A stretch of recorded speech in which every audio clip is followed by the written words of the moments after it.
is going on? Welcome to this week's episode of the Second of Strength podcast. As always, grateful you're spending a few of your valuable seconds with me. I just believe that you have the power in 1 second to change your life, 1 second to make a new decision, 1 second to make a new choice, do something different in your life, and it can make all the difference. Today, we're going to talk a little bit about that. A little recap over last week. For those who've been following along with on Instagram, my mom, she is doing much better. She is on the road to recovery, which is all we can ask for. But I just wanted to take a minute, and I'm so appreciative to everybody out there. Your prayers, your well wishes, your thoughts, your virtual bear hugs. They have truly sustained us over the last 10 to 15 days, and it's been a really tough couple of weeks. Fortunately, my mom is on the road to recovery, which is an enormous blessing because, the truth is that the doctors didn't believe she was going to make it. So I'm just grateful for that. But today we're going to talk about something that's been on my mind quite a bit recently. And if you remember, Robert Frost has the Road Not Taken, the famous poem, and it's from like the 1920s, long ago, but I want to think about that a little bit. The road not taken, or the road we have taken. Which one is the right one going forward? And this poem, it says, "Two roads diverged in a yellow wood, and sorry I could not travel both. And be one traveler, long I stood, and looked down one as far as I could, to where it bent in the undergrowth. Then took the other as just as fair, and having perhaps the better claim, because it was grassy and wanted wear, though as for that the passing there had worn them really about the same. And both that morning equally lay, in leaves no step had trodden black. Oh, I kept the first for another day, yet knowing how way leads on to way, and doubted if I would ever come back. I shall be telling this with a sigh, somewhere ages and ages hence, two roads diverged in a wood, and I took the one less traveled by, and that has made all the difference." And so to summarize, and I know he's using like 1920s words and it's not real clear, but essentially he's at a decision point in his life. He's got this fork in the road, and one of the paths is smoother. One of the roads is more traveled. The other has not been traveled on. And so he decided to walk on the road not traveled. And as he wanders on the other road, even as he's going down it on this less traveled road, he thinks, hey, maybe he thinks about that other road. Well, maybe someday I'll travel that road. I know how to get back. I can go back. I can travel that road if I want to. And then at the end, as he turns around and he looks at the road that he was on and the other road, he just says, look, I took the road less traveled and it made all the difference. And at that point, he doesn't even want to go back. But what I hope that you do today is I hope that you recognize two things. One, as you look forward, there are multiple roads. There's two roads that you can travel. But I want you to turn around for just a second, and I want you to look at the road you've traveled on and ask yourself a couple of questions. Was the road I went down smooth? Did I take the easy road? Was it the road that you went down because you were following other people down it? Was it the road that others' opinions pushed you towards? Was it the road that felt most comfortable or within your comfort zone? And then I want to ask you another question about the road that you've come down. If you look back at the road and the path that you've been on, I want to ask you, is it the road that you've walked down before, over and over and over again? What happens in our brain is that we are accustomed to taking the easy road, taking the simple road. And this goes back to our ancestors. This goes back to, just neurologically, when we used to fight for survival, we were facing saber-toothed tigers. We were scared all the time. And, what happened back then was that our brain was accustomed to this fight or flight mentality. Am I going to fight right in this moment against this dangerous threat, or am I going to turn away and run?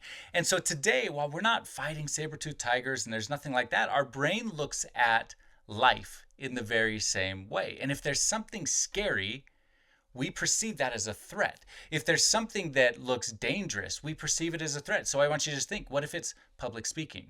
Is that scary to you? So your brain sees it as a threat and you run the other way. What about meeting someone or talking to someone that you've never met before? You're at a party, you're with friends, you're with people, and you go, man, I'd really like to go and say hi to that person. But your brain looks at it as a threat and runs back the opposite direction. Your brain is always, even within jobs, within school, within moments, trying out for a team, within, applying for a new job, with talking to your boss about a raise. All of these scenarios raise this red flag in our brain, and we go, whoa, whoa, whoa, whoa, whoa. I don't want to do that. I can't do that. I'm too scared. And we turn around the other way. And what happens is that as we take the safe road, as we take the road that's we've already been down, we start to go down it over and over and over again. And the more we take our comfortable path, the more comfortable the path becomes. And so we keep going down it, and we keep going down it. And what happens in our brain is we create these neurological pathways. Our brains are very malleable. We can change all the time, and they are changing all the time. But what happens is as we continue to take the same path over and over and over again, we continually reinforce the ease of that path. It gets smoother and smoother and more easily worn. And so we just keep going down it and down it and down it over and over and over again. And what I don't think most people recognize is that the habits have memories.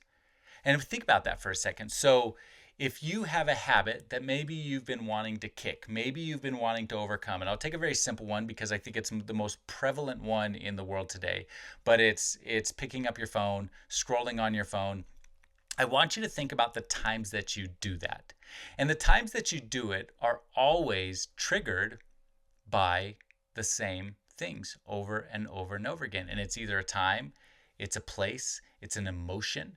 And so a lot of people scroll right when they wake up in the morning. Why? Well, it's not because you really want to see what's going on. It's because your brain knows that there's a pathway there and that you've taken that pathway before and it feels kind of good. That dopamine releases in your head. So most people pick up their phone very first thing in the morning and start scrolling on Instagram, TikTok, whatever it may be that you have. That's what most people do.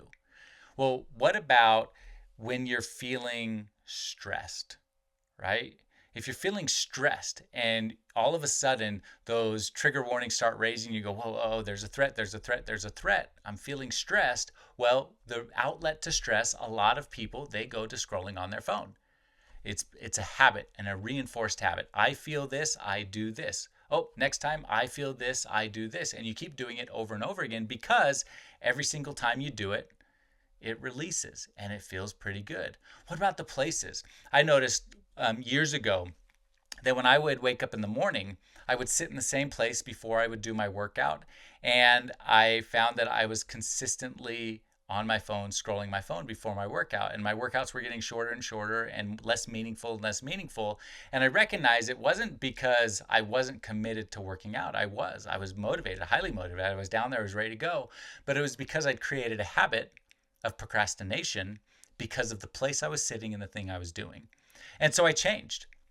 I started sitting in a new place and leaving my phone on the other side of the room. And when I did that, I created a new pathway. And that's what I hope that we start to do. We've got to create these new habits because what has happened over time, and it's not just your phone, but think about any habit. Think about maybe stress eating. Maybe it's binge eating. Think about the reasons, the places, the whys that you do that. And it all comes down to a habit that you've created in your moment, either from a place, a feeling, or a time of day that you do it. You think about that afternoon crash, right? Your energy's a little bit low. You go to the pantry because you need to eat, something sugary, something that's going to lift you up in that moment. Well, your brain tells you every single day, well, hey, it's 3:00. You better get over there. You better get over there and eat something. And we've got to break those habits in a different way. Ultimately, we've got to create new pathways to move forward. And so if you think about that and you think about what your brain is doing and the pathways that you've done, you turned around, you're looking going, man, I have been taking the easy road.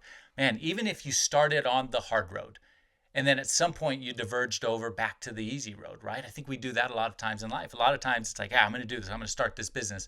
I'm going to do this hard thing. I'm going to start training for, basketball tryouts. I'm going to start doing all this.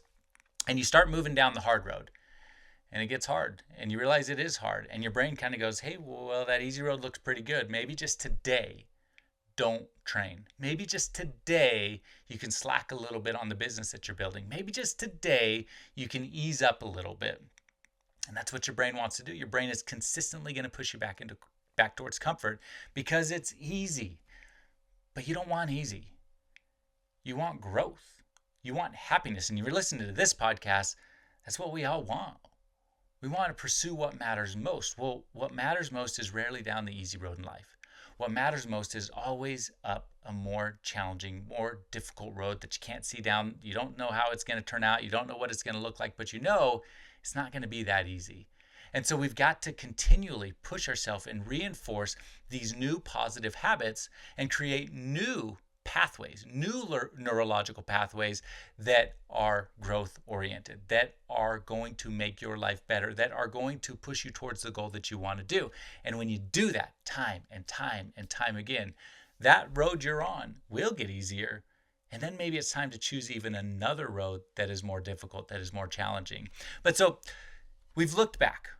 We've asked ourselves, have I been taking the easy road? Are there times where I'm mailing it in? Are there times where I'm defaulting towards comfort? Are there times where I'm following the path that other people want me to follow? Are there times where I'm going down the path of opinion versus the path of my purpose? Are you going down that road? Now I want you to turn around and look forward and recognize that right now, today, there's a choice. There's a choice that you get to make, a choice that you get to decide. And as you've thought about the path that you've walked in the past, and you've thought about the habits that you've had and the reasons that you've done it, the times, the places, the emotions, the things that keep you stuck, that have made you feel the same over and over and over again, as you've walked down that same path, I want you to look forward and I want you to recognize those things and make a choice right now today that you're going to move forward, that you're going to choose a new path, that you're going to do something different, make a change. Maybe it's that you don't want to, have your phone near you in the morning so that you're not scrolling and looking at other people's lives. Maybe it's that you're not going to go to the pantry and you're not going to grab that soda, or instead of soda, you're going to grab water today, or Crystal Light, or something that is easier on your stomach than the calories that you've been drinking away. Maybe it's that you're going to go to bed earlier because if you get enough sleep, you're going to be more energized and prepared for the day. Maybe it's that you're going to have that tough conversation with the person that you've not been unwilling to have that tough conversation with because you don't know what's on the other side of that conversation. Whatever it is, today's the day, today's the moment. You're at the fork of the road in your life. And there's only one person that can choose. There's only one person that can walk the path. There's only one person that can decide for you what the rest of your life is going to look like. What will it look like? And today, my friend, wherever you are, it is time to make a different choice. It's time to make a choice that is going to push you towards growth, progress, creation, and happiness. And someday, when it's all said and done, you're going to look down the path that you walked down.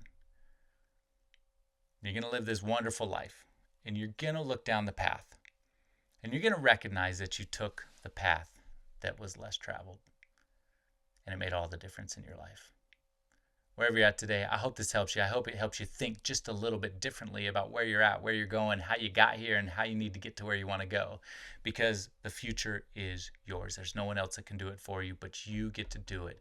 You get to take the road less traveled, and I promise when you do, it will make all the difference in your life.